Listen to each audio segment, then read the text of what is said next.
ओम गंग गणपतये नमो नमः। संक्षिप्त शिवपुराण रुद्र संहिता 3 अध्याय 22। श्री शिव की आराधना के लिए पार्वती जी का दुष्कर तपस्या। ब्रह्मा जी कहते हैं, देवर्ष, तुम्हारे चले जाने पर प्रफुल्लित हुई पार्वती ने महादेव जी की तपस्या को ही साध्य माना और तपस्या के लिए मन ही मन निश्चय किया। तब उन्होंने अपने सखी जया और विजया के द्वारा पिता हिमाचल और माता मेना से आज्ञा मांगी। पिता ने तो स्वीकार कर लिया। माता मेना ने स्नेहपूर्वक अनेक प्रकार से समझाया और घर से दूर वन में जाकर तप करने से पुत्री को रोका। मैना ने तपस्या के लिए वन जाने से रोकते हुए उमा बाहर न जाओ ऐसा कहा। इसलिए उस समय शिवा का नाम उमा हो गया। शैलाज की प्यारी पत्नी मैना ने रोकने से शिवा को दुखी हुई जान अपना विचार बदल दिया और पार्वती को तपस्या के लिए जाने की आज्ञा दे दी। मुनि श्रेष्ठ माता की वह आज्ञा पाकर उत्तम व्रत का पालन करने वाली पार्वती ने भगवान शंकर का स्मरण करके अपने मन में बड़े सुख का अनुभव किया। माता पिता को प्रसन्नतापूर्वक प्रणाम करके शिव जी के स्मरण कर पूर्वक दोनों सखियों के साथ तपस्या के लिए चले गए। अनेक प्रकार के प्रिय वस्त्रों को परित्याग करके पार्वती ने कटी प्रदेश में सुंदर मूज की मेखला बांध सिर की बलकल धारण कर लिया। हार का परिहार करके उत्तम मृगचरम को हृदय से लगाया। तत्पश्चात तपस्या के लिए गंगावतरण गंगोत्री तीर्थ की ओर चले गए, जहाँ ध्यान लगाते हुए भगवान शंकर ने कामदेव को दग्ध किया था। हिमालय का वह शिखर गंगावतरण के नाम से प्रसिद्ध है। वहीं परम उत्तम श्रृंगी तीर्थ में पार्वती ने तपस्या प्रारंभ की। गौरी के तप करते हैं उसका नाम गौरी शिखर हो गया। मुनि शिवा ने अपने तप की परीक्षा के लिए बहुत से सुंदर और पवित्र वृक्ष लगाए जो फल देने वाले थे। सुंदर पार्वती ने पहले भूमि शुद्ध करके वहाँ एक वेदी का निर्माण किया।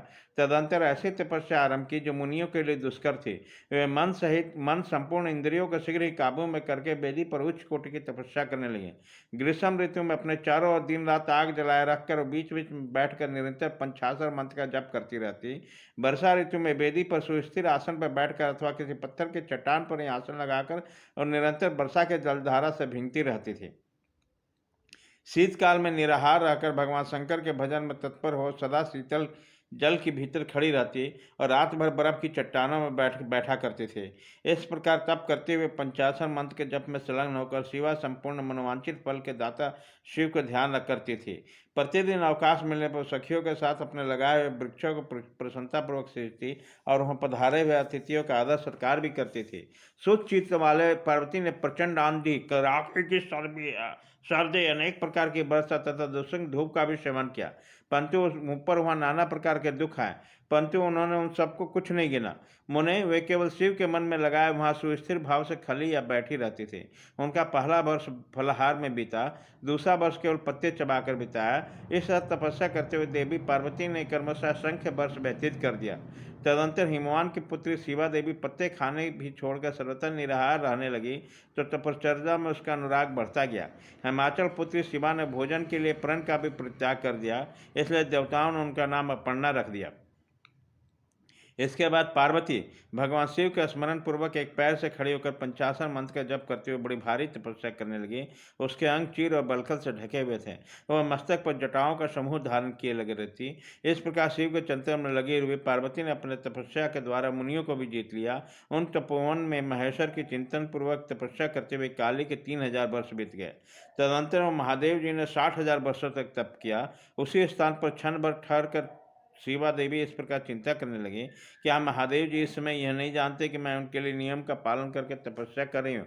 फिर क्या कारण है कि सुदीर्घ काल में तपस्या लगी मुझ सेविका के पास नहीं आया? लोक में वेद में और मुनियों द्वारा सदा ग्रीष्म की महिमा का गान किया जाता है।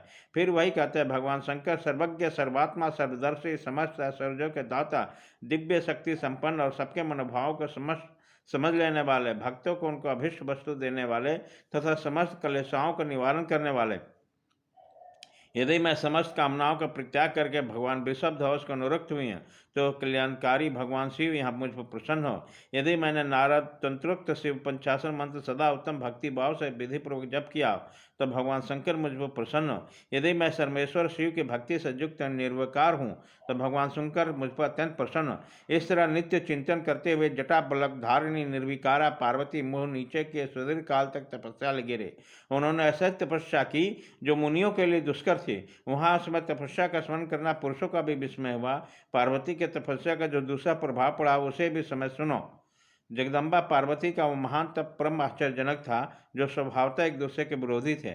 ऐसे प्राणी भी उस आश्रम के पास जाकर उसके तपस्या प्रभाव से विरोध रहित हो गए।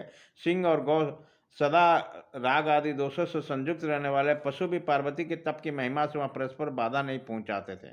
मुनि श्रेष्ठ, इसके अतिरिक्त जो स्वभावतः एक दूसरे के बैरी है, जैसे चूहा, बिल्ली आदि एक दूसरे जीव भी उस आश्रम में कभी रोष तथा विकारों से युक्त नहीं होते थे। वहाँ के सभी वृक्षों सदा फल से लगे रहते थे। भांति भांति के तृण और विचित्र पुष्प उस वन की शोभा बढ़ाते थे। वहाँ का सारा वन प्रांत कैलाश के समान हो गया। पार्वती के तप के सिद्धि का साकार रूप बन गया। अध्याय 22 खत्म।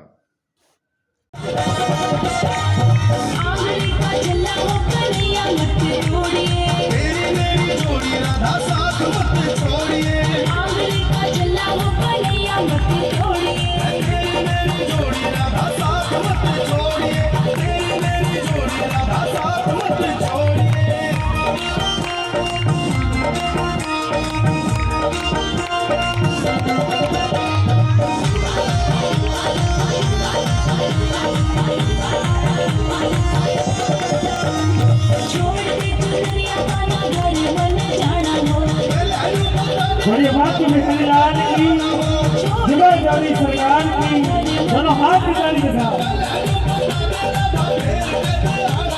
तेरी मेरी बात का ना बात मत छोड़िए, तेरी मेरी जोड़ी का साथ मत छोड़िए, आंगली का चला वो कन्हैया मत छोड़िए, तेरी मेरी जोड़ी का साथ मत छोड़िए, तेरी मेरी जोड़ी का साथ मत छोड़िए।